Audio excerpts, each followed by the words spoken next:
What are the mysteries hidden in Ancash? The Chavín culture developed between 1200 BC and 200 BC and was one of the most important of the pre-Inca period, located in what is now the Chavín de Huántar district in the Huari province of Ancash.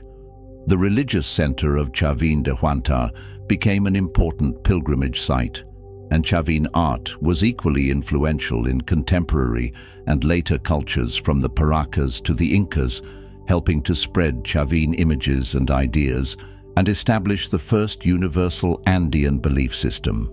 The Chavín had advanced knowledge of architecture, engineering, and sculpture, and a deep belief in deities whom they sought to emulate.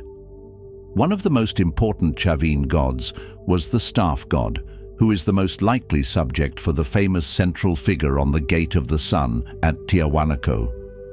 A precursor to the Andean creator god Viracocha, the staff god was associated with agricultural fertility and usually holds a staff in each hand, but is also represented in a statue from the new temple at the Chavín de Huántar cult site. This half-meter-high figure represents the duality of male and female, holding a spondylus shell in one hand and a strombus shell in the other. Another celebrated representation from the same site is the Raimondi Stela, a 2-meter-high granite slab with the god incised in low relief as a gender-neutral figure with clawed feet, talons and fangs, in an image that can be read in two directions.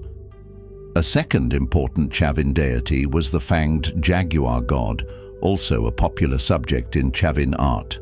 Chavín religious ceremonies involved multisensory spectacles, including bloodletting and ritual sacrifices, which could be performed in public spaces with up to 1,500 people or in the more restricted and exclusive environments of the inner temple complexes. An important feature of the cult was the priesthood of shamans who would place themselves in trances by means of hallucinogenic plants, such as coca leaves and certain types of cactus and mushrooms. An added aura of religious mystery was achieved by the burning of incense, priests suddenly appearing above the temples via secret internal staircases, and a cacophony of musical sounds from singers and conch shell trumpets. The most important religious center of Chavín was Chavín de Huántar in the Mosna Valley, which was used for more than 5 centuries and became a well-known pilgrimage site throughout the Andean region.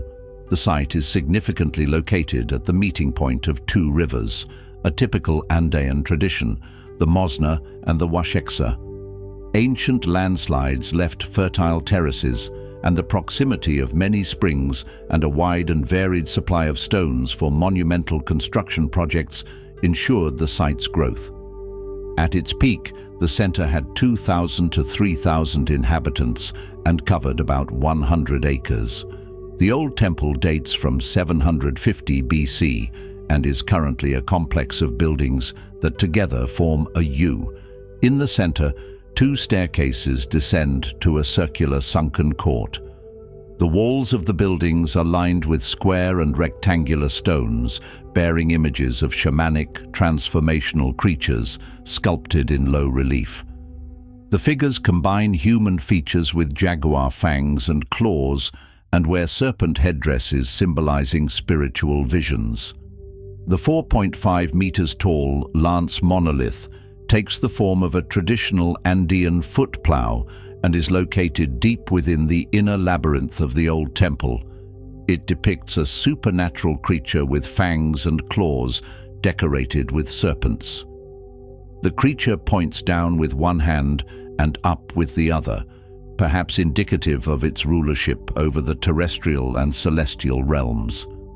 It is thought that this monolith may have been the site of an ancient oracle that provided answers to the demands of pilgrims, who in turn left offerings of gold, obsidian, shells, and ceramics. There were also many stone chambers in the inner temple through which water flowed under pressure, thus creating a rumbling sound within the confines of the chambers and evoking accompaniment to the oracle's pronouncements. The most striking feature of the new temple, 500 BC, which was actually an extension of the old temple complex, are the 100 surviving stone heads that once protruded from the outer walls. These form a transformational series of progressive changes from human to jaguar form.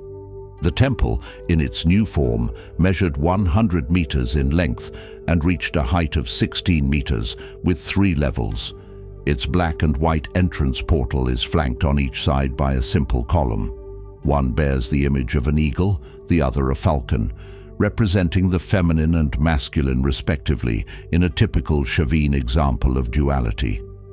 Chavín art is laden with images of felines, especially jaguars, snakes, and predatory animals, as well as supernatural beings, sometimes with fierce, fanged stares. The creatures are sometimes dynamic, presented in 2 states at once, and designed to both confuse and surprise. The images are also often anatropic. They can be viewed from different directions.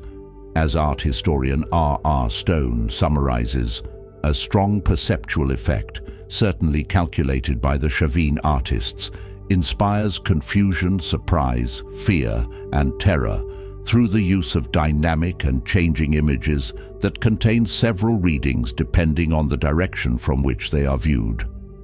It is equally notable that many of the animals in Chavín images are from the distant lowland forests and thus illustrate the distant influence reached by Chavín culture, a point further confirmed by the presence of Chavín de Huántar in votive offerings from cultures hundreds of kilometers away.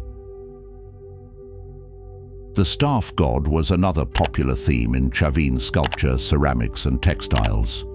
The painted cotton textiles of Chavín are, in fact, the earliest examples from any Andean culture and take the form of tapestries, belts, and garments.